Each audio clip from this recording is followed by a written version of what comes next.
بسم اللہ الرحمن الرحیم۔ السلام علیکم۔ علم کی بات کی نئی ویڈیو کے ساتھ راؤ قمر رضوان تمام دوستوں کو خوش آمدید کہتا ہے۔ دوستو، دین اسلام کا دوسرا ستون نماز ہے۔ قرآن پاک میں جگہ جگہ ایمان کے بعد سب سے زیادہ ذکر نماز قائم کرنے کا ہے۔ نماز بندے کو اپنے رب کے اتنا قریب کر دیتی ہے کہ اتنی قربت کسی بھی دوسرے عمل کے ذریعے اور کسی بھی دوسری حالت میں اسے حاصل نہیں ہو سکتی۔ نماز قائم کرنے کی بدولت ہی مسلمان اللہ کی یاد، اس کا قرب، اس کی حضوری اور اس کی ہم کلامی جیسی نعمتوں سے فیض یاب ہوتا ہے۔ کیا دین کی روح اور بندگی کی معراج ان چیزوں کے سوا اور بھی کچھ ہو سکتی ہے؟ ظاہر ہے کہ نہیں ہو سکتی۔ ایمان کی جڑوں کو نمی اور تازگی صرف اللہ تعالیٰ کی یاد سے ہی ملتی ہے۔ جس درخت کی جڑوں کو نمی اور تازگی نہ ملے تو وہ سوکھنے لگتا ہے اور پھلنا پھولنا بند کر دیتا ہے۔ اس لیے جس شخص کا دل اللہ تعالیٰ کی یاد سے غافل ہو، اس کا ایمان مرجھا جاتا ہے۔ نیک اور صالح شخص صرف وہی ہو سکتا ہے جس کے اندر ایمان کی تازگی موجود ہو، اور ایمان اسی کا تازہ ہو سکتا ہے جس کے دل میں اللہ تعالیٰ کی یاد گھر کیے ہوئے ہو۔ تو دوستو، نماز کی بہت بڑی اہمیت ہے۔ مسلمان اور کافر میں فرق کرنے والی نماز ہی ہے، یعنی جو نماز پڑھتا ہے وہ مسلمان ہے اور جو نماز نہیں پڑھتا وہ کافر ہے۔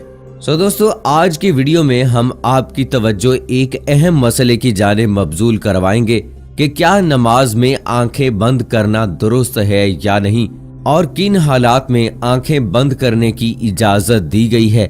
علماء نے اس حوالے سے کیا فرمایا ہے، آج کی ویڈیو میں آپ کو بتائیں گے۔ سو ویڈیو کو آخر تک ضرور دیکھیے گا، اور اگر آپ نے ابھی تک ہمارا چینل علم کی بات سبسکرائب نہیں کیا ہے تو ابھی سبسکرائب کریں اور ساتھ میں بیل آئیکن کو ضرور پریس کریں تاکہ لیٹسٹ اپلوڈ ہونے والی اسلامی اور معلوماتی ویڈیوز کا نوٹیفیکیشن آپ کو بر وقت ملتا رہے۔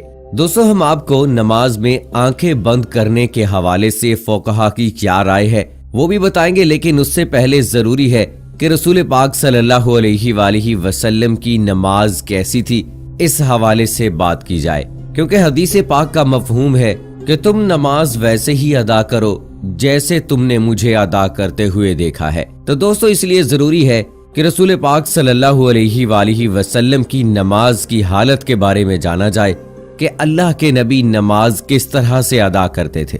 اللہ تعالیٰ کے محبوب بندوں میں انبیاء کرام علیہ السلام، صحابہ کرام رضوان اللہ اجمعین اور اولیاء کرام رحمت اللہ علیہ ہیں۔ اللہ تعالیٰ نے انہیں اپنی رحمت خاص سے نوازا اور انہیں مقام عبدیت سے سرفراز کیا۔ ان محبوب ہستیوں کی نماز میں بے پناہ محویت اور خشوع و خضوع تھا۔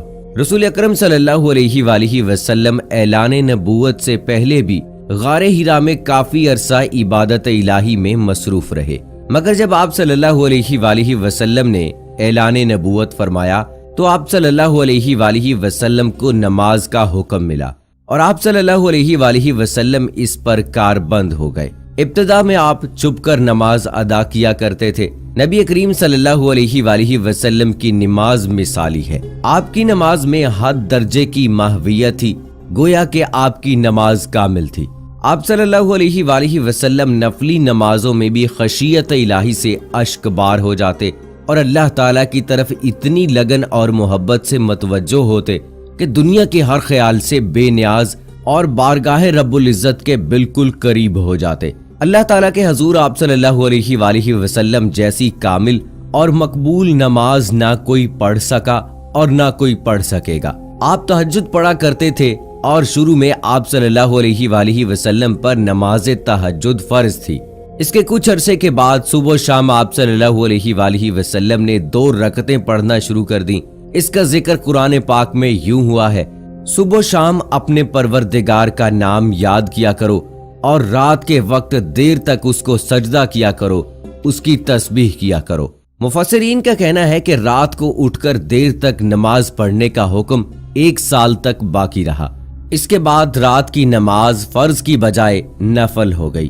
تہجد کے نفل ہو جانے کے بعد بھی حضور اکرم صلی اللہ علیہ وآلہ وسلم شب میں کثرت سے نماز پڑھا کرتے تھے اور بڑی قرات کیا کرتے تھے۔ بعد میں جب 5 نمازیں باجماعت فرض ہو گئیں تو آپ صلی اللہ علیہ وآلہ وسلم نے آخری دم تک اس فریضے کو بڑے احسن طریقے سے سر انجام دیا۔ آپ صلی اللہ علیہ وآلہ وسلم کی نماز میں اتنی عاجزی اور خشوع و خضوع ہوتا کہ اس کی مثال نہیں ملتی۔ بخاری شریف میں ہے کہ ایک بار ایک شخص نے ام المومنین حضرت عائشہ صدیقہ رضی اللہ تعالی عنہ سے درخواست کی کہ حضرت محمد صلی اللہ علیہ وآلہ وسلم کی کوئی عجیب بات جو آپ نے دیکھی ہو بیان کیجیے۔ حضرت عائشہ صدیقہ رضی اللہ تعالی عنہا نے فرمایا، حضور اکرم صلی اللہ علیہ وآلہ وسلم کی کون سی بات عجیب نہ تھی، سبھی باتیں عجیب تھیں۔ چنانچہ ایک شب کا واقعہ ہے کہ حضور اکرم صلی اللہ علیہ وآلہ وسلم میرے پاس تشریف لائے اور لیٹ گئے، پھر فرمایا مجھے چھوڑ دو، میں اپنے رب کی عبادت کروں۔ یہ فرما کر نماز کے لیے کھڑے ہو گئے اور رونا شروع کر دیا، یہاں تک کہ آنسو بہہ کر سینہ مبارک تک آ گئے۔ پھر رکوع کیا اور رکوع میں بھی اسی طرح روتے رہے، پھر سجدے میں بھی اسی طرح روتے رہے۔ اس کے بعد سجدے سے سر اٹھایا تو اس وقت بھی روتے ہی رہے، یہاں تک کہ بلال رضی اللہ تعالی عنہ نے آ کر فجر کی نماز کے لیے آواز دی۔ میں نے عرض کیا یا رسول اللہ صلی اللہ علیہ وآلہ وسلم، آپ اس قدر روتے ہیں حالانکہ آپ معصوم ہیں۔ حضور صلی اللہ علیہ وآلہ وسلم نے فرمایا تو کیا میں شکر گزار بندہ نہ بنوں؟ دوستو، آپ صلی اللہ علیہ وآلہ وسلم نے نماز کے لیے بہت سی تکالیف بھی برداشت کی۔ بخاری شریف میں ہے کہ ایک دن آپ صلی اللہ علیہ وآلہ وسلم حرم میں نماز پڑھ رہے تھے اور رؤسائے قریش بیٹھے تمسخر کر رہے تھے۔ ابو جہل نے کہا کاش اس وقت کوئی جاتا اور اونٹ کی اوج نجاست سمیت اٹھا لاتا، اور محمد صلی اللہ علیہ وآلہ وسلم جب سجدے میں جاتے تو وہ ان کی گردن پر ڈال دیتا۔ چنانچہ عقبہ نے ابو جہل کی خواہش کے مطابق ایک بڑے اونٹ کی اوج لا کر آپ صلی اللہ علیہ وآلہ وسلم پر ڈال دی اور آپ کو سخت تکلیف اٹھانا پڑی۔ مسلم شریف میں حضرت حذیفہ رضی اللہ تعالی عنہ سے مروی ہے کہ ایک رات مجھ کو حضور اکرم صلی اللہ علیہ وآلہ وسلم کے ساتھ نماز پڑھنے کا اتفاق ہوا۔ حضور اکرم صلی اللہ علیہ وآلہ وسلم نے سورہ بقرہ شروع کی۔ میں نے سمجھا آپ 100 آیتوں تک پڑھیں گے، لیکن جب آپ اس کو پڑھ کر آگے بڑھے تو میں نے دل میں کہا شاید آپ پوری سورہ ایک ہی رکعت میں ختم کرنا چاہتے ہیں۔ چنانچہ جب آپ نے اس سورت کو ختم کیا تو میں نے خیال کیا اب آپ رکوع کریں گے، لیکن آپ صلی اللہ علیہ وآلہ وسلم نے فوراً سورہ آل عمران شروع کر دی اور وہ بھی ختم ہو گئی تو سورہ نساء شروع کر دی۔ حضور اکرم صلی اللہ علیہ وآلہ وسلم بہت ٹھہر کر نہایت سکون و اطمینان سے قرأت فرما رہے تھے اور ہر آیت کے مضمون کے مطابق درمیان میں تسبیح اور دعا کرتے جاتے تھے۔ اس کے بعد حضور اکرم صلی اللہ علیہ وآلہ وسلم نے رکوع کیا، رکوع میں بھی قیام کے برابر توقف فرمایا، پھر کھڑے ہوئے اور اتنی ہی دیر کھڑے رہے، پھر سجدہ کیا اور سجدے میں بھی اسی قدر دیر فرمائی۔ حضرت عوف رضی اللہ تعالی عنہ کہتے ہیں کہ ایک رات میں حضور اکرم صلی اللہ علیہ وآلہ وسلم کے ساتھ تھا۔ حضور اکرم صلی اللہ علیہ وآلہ وسلم نے مسواک کیا، وضو فرمایا اور نماز کے لیے کھڑے ہو گئے۔ میں بھی حضور صلی اللہ علیہ وآلہ وسلم کے ساتھ نماز میں شریک ہوا۔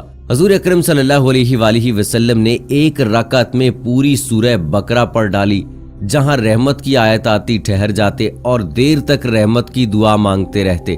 سورہ کے آخر پر رکوع کیا اور اتنی دیر تک رکوع میں رہے جتنی دیر سورہ بقرہ کی قرأت میں لگی تھی۔ رکوع کے بعد اتنا ہی طویل سجدہ کیا، دوسری رکعت میں سورہ آل عمران پڑھی، اسی طرح ہر رکعت میں پوری ایک سورہ پڑھتے رہے۔ تو دوستو، رسول پاک صلی اللہ علیہ وآلہ وسلم سرکار دو عالم اس طرح سے نماز پڑھا کرتے تھے۔ کیا ہم نے کبھی غور کیا کہ ہم کس طرح سے نماز ادا کرتے ہیں؟ کیا ہماری نماز میں کوئی ایک سورت مکمل پڑھی جاتی ہے؟ اپنے گریبان میں جھانک کر دیکھیں، پھر آپ کو پتا چلے گا کہ امت محمدی میں پیدا ہونا خوش قسمتی تو ہے، لیکن کیا ہم نے ان کے طور طریقوں کو فالو کیا ہے یا نہیں؟ تو دوستو، اب بات کرتے ہیں کہ کیا نماز میں آنکھیں بند کرنا صحیح ہے یا نہیں۔ اس حوالے سے فقہا نے کیا فرمایا ہے؟ اہل علم متفقہ طور پر نماز میں بلا ضرورت آنکھیں بند کرنے کو مکروہ کہتے ہیں۔ چنانچہ الروز کے مؤلف نے صراحت کے ساتھ یہ لکھا ہے کہ یہ یہودیوں کا عمل ہے۔ اسی طرح تحفۃ الملوک کے مؤلف نے بھی اس کے مکروہ ہونے کی صراحت کی ہے، لیکن انہوں نے کسی قسم کی ضرورت ہونے یا نہ ہونے کا ذکر نہیں کیا۔